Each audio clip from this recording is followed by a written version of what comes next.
2500 पर 6 वर्ष में उपचित साधारण ब्याज ₹1875 है। इसी दर पर इतने ही समय के लिए ₹6875 पर कितना साधारण ब्याज उपचित होगा।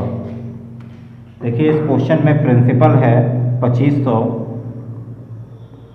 टाइम है 6 साल का, रेट ऑफ इंटरेस्ट नहीं दिया हुआ है, सिंपल इंटरेस्ट दे दिया है 1875 है।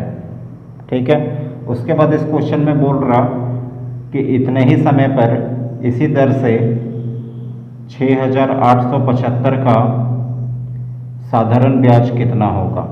ठीक है, तो 6875 का सिंपल इंटरेस्ट निकालने के लिए आप देखिए आपके पास टाइम तो है लेकिन रेट ऑफ इंटरेस्ट नहीं है। तो सबसे पहले रेट को निकालेंगे। तो रेट को निकालने के लिए आपको पूरा वैल्यू को फार्मूला पे बिठाने का ज़रूरत नहीं है। आप देखिए कि 1875 जो साधारण ब्याज है ये इसी मूलधन का साधारण ब्याज है। कहने का मतलब कि 2500 का ही कुछ प्रतिशत 1875 है। तो आप डायरेक्ट लिख दीजिए 1875 2500 का कितना प्रतिशत है। ठीक है, आप देखिए कि का किसके साथ लगा हुआ है।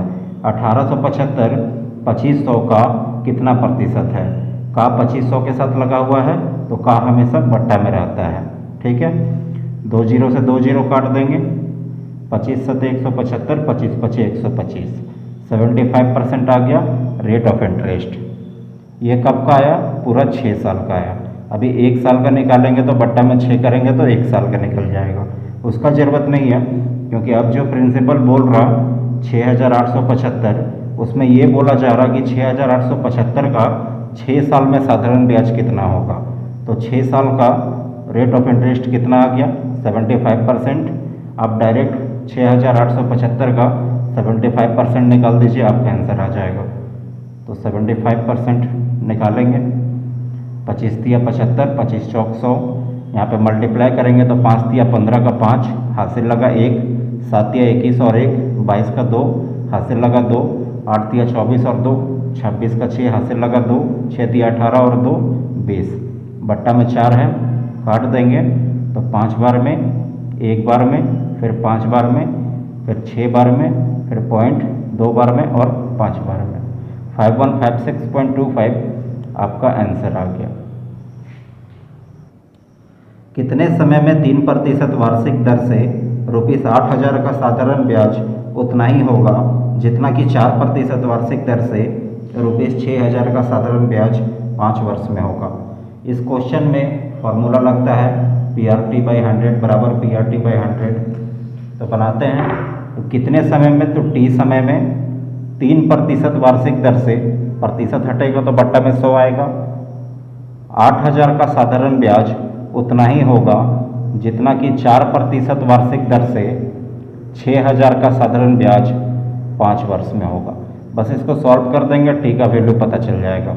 100 से 100 कट जाएगा, 3 जीरो से 3 जीरो कट जाएगा, 4 दूना 8, 3 दूना 6, 2 से 2 कट गया, टाइम का वैल्यू आ गया 5 साल। आंसर। साधारण ब्याज की एक निश्चित दर से कोई धन 20 वर्ष में दुगना हो जाता है, इस धन को तिगुना होने में कितना समय लगेगा। इस टाइप के क्वेश्चन में आपको 2 चीज़ याद रखना है कि हम लोग रेट निकालने के लिए SI/टाइम करते हैं और टाइम निकालने के लिए SI/R करते हैं। ठीक है, क्वेश्चन में बोला जा रहा कि कोई धन 20 वर्षों में दुगना हो जाता है। मैं मान लेता हूँ कि वो धन 100 है और ये दोगुना हो जाता है यानी 200 हो जाता है। कितने समय में, 20 साल में। उसके बाद बोला जा रहा कि यही धन तिगुना कितने समय में हो जाएगा, मतलब 100 ही रहेगा और ये 300 कितने समय में हो जाएगा। तो सबसे पहले यहाँ से हम लोग रेट ऑफ इंटरेस्ट को निकालेंगे, उसके बाद यहाँ से टाइम को निकालेंगे। तो रेट निकालने के लिए क्या क्या चाहिए, एक तो सिंपल इंटरेस्ट चाहिए और एक टाइम चाहिए। यहाँ पे देखिए सिंपल इंटरेस्ट कितने का आया, 100 था, हो गया 200, यानी 100 का ही सिंपल इंटरेस्ट आया और टाइम कितना है, 20 साल का है। डिवाइड कर देंगे तो रेट ऑफ इंटरेस्ट आ गया 5%। ठीक है, अब बोला जा रहा कि वही धन 300 कितने समय में हो जाएगा। ठीक है, तो टाइम का क्या होता है फॉर्मूला, SI/R। यहाँ पे देखिए SI कितना आ रहा, तो 300 में से 100 घटाएंगे तो 200 और R कितना निकला है 5%। कितना आ गया आंसर? 40 साल। कम से कम कितने वर्षों में ₹2600 का 6.2/3% वार्षिक दर से साधारण ब्याज पूरे रुपये में होगा? क्वेश्चन में बोला जा रहा है कि 2600 का 6.2/3 को लिख सकते हैं 6×18 तो 20/3, 20/3% बट्टा में 100 भी आता है। कितने समय में साधारण ब्याज पूरे रुपये में होगा? ठीक है, पूरा रुपीस में कहने का मतलब है, पूरा रुपीस में कहने का मतलब है कि आपका आंसर पॉइंट में नहीं आना चाहिए, पूरा रुपीस में आना चाहिए। ठीक है, आप ऑप्शन से देख लीजिए। ऑप्शन ए में है 6 साल, ऑप्शन बी में है 5 साल, ऑप्शन सी में है 3 साल और ऑप्शन डी में है 2 साल। ठीक है, यहाँ पे आप देखिए 2 जीरो से 2 जीरो कट जाएगा। अब टी की जगह पे कोई भी ऑप्शन को उठा करके रखिए। 6 को रखेंगे टी की जगह पे तो क्या 3 से 6 कटता है? तो हाँ, कट जाएगा, तो 6 साल आंसर हो सकता है। 5 को रखेंगे टी की जगह पे तो क्या 3 से 5 कटेगा? नहीं कटेगा, तो ये ऑप्शन गलत हो जाएगा। 3 को रखेंगे टी की जगह पे तो 3 से 3 कट जाएगा, ये भी आंसर हो सकता है। 2 को रखेंगे टी की जगह पे तो 3 से 2 नहीं कटेगा, ये आंसर नहीं हो सकता है। या तो 3 साल आंसर होगा या तो 6 साल आंसर होगा। तो कौन सा आंसर होगा? 3 साल ही आंसर होगा, क्योंकि क्वेश्चन में देखिए बोला जा रहा है कि कम से कम कितने वर्षों में, तो कम से कम तो 3 साल में ही है ना। 6 साल तब होता है आंसर जब बोलता है कि ज़्यादा से ज़्यादा कितने वर्षों में साधारण ब्याज पूरा रुपया में होगा, तब 6 साल आंसर हो सकता था। कम से कम बोला है इसलिए 3 साल ही आंसर होगा। कितने वर्षों में 12% वार्षिक दर से ₹3000 का साधारण ब्याज ₹1080 हो जाएगा?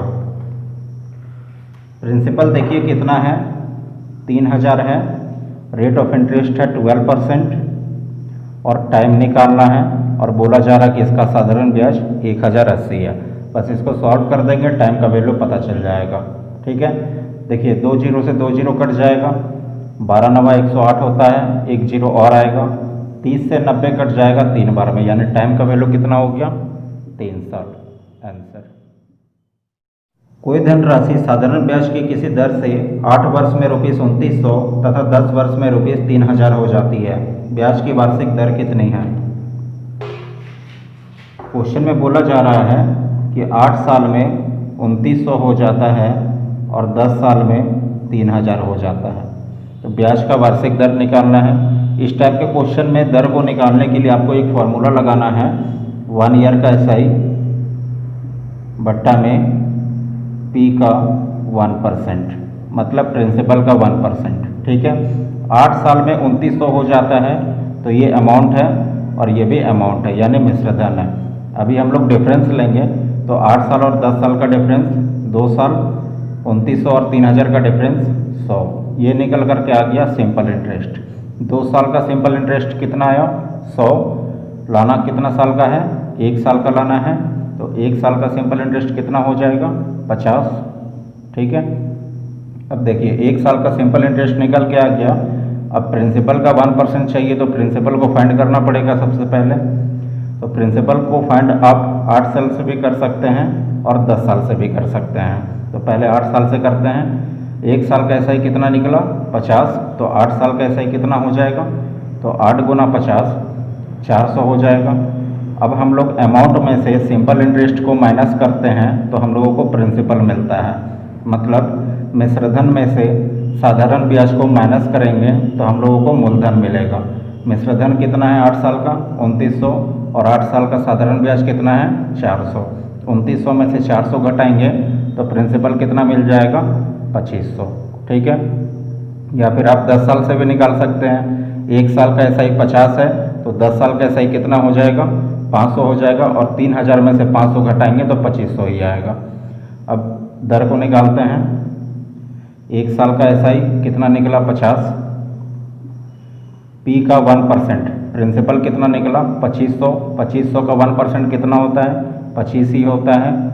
डिवाइड कर देंगे तो 2% आंसर आ गया। कोई धन 8 वर्ष में साधारण ब्याज की किस दर से दोगुना हो जाएगा?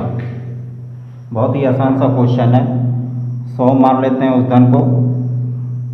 बोला जा रहा है कि 200 हो जाएगा 8 साल में, लेकिन किस दर पे होगा, रेट ऑफ इंटरेस्ट निकालना है। तो आपको मालूम है कि रेट ऑफ इंटरेस्ट का फॉर्मूला क्या होता है, SI बाई टाइम। यहाँ पे देखिए सिंपल इंटरेस्ट कितने का आ रहा, 100 था, हो गया 200, यानी 100 का ही सिंपल इंटरेस्ट आ रहा, और टाइम कितना है 8 साल।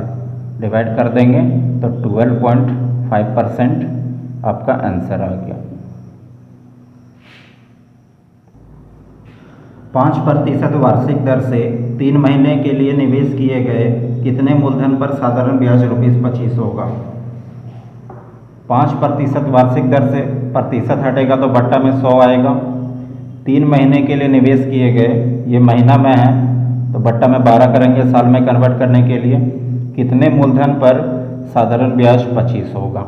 ठीक है, 3 से काट देंगे 12 को 4 बार में, 5 से 25 कट जाएगा 5 बार में, 100 गुना 4 400 और 400 गुना 5 2000, प्रिंसिपल आ गया 2000 आंसर।